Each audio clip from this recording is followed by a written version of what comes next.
সংগ্রামিত জনতা, আপনারা জানেন সেই ইসরায়েলি গণহত্যাকারী সন্ত্রাসী সংগঠন ইসরায়েল আমাদের প্রিয় ভাই বোন ফিলিস্তিনের উপর যে নৃশংস হত্যাকাণ্ড চালিয়েছে তার তীব্র নিন্দা প্রতিবাদ জানাচ্ছে।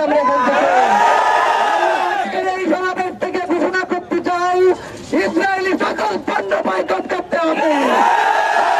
ইসরায়েলকে এই ফিলিস্তিনের উপর যাতে নৃশংস হত্যা চালাতে না পারে, আজকের এই সমাবেশ থেকে জাতিসংঘের উপর দাবি জানাতে চাই, আন্তর্জাতিক আইনের মাধ্যমে সেই নেতানিয়াহুকে গ্রেফতার করে ইসরায়েলকে নিষিদ্ধ করতে হবে। আপনারা জানেন সম্পূর্ণ যুদ্ধ বিরতিকে উপেক্ষা করে কাপুরুষভাবে রাতের আধারে সন্ত্রাস দখলদার ইসরায়েল বাহিনী আমাদের পবিত্র ভূমি, আমাদের ভাই ফিলিস্তিনি ভাইদের উপর এক নির্মম নির্যাতন চালিয়েছে।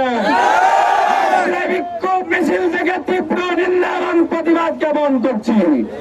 শ্রদ্ধা বলে স্মরণ করছি আজকের বিক্ষোভ মিছিল থেকে যারা শাহাদাতের পেয়ালা পান করেছে। সম্মানিত প্রিয় উপস্থিতি, জাতিসংঘকে হুঁশিয়ার করে বলে দিতে চাই, জাতিসংঘের মানবতা মুখে কুলু বেড়েছে,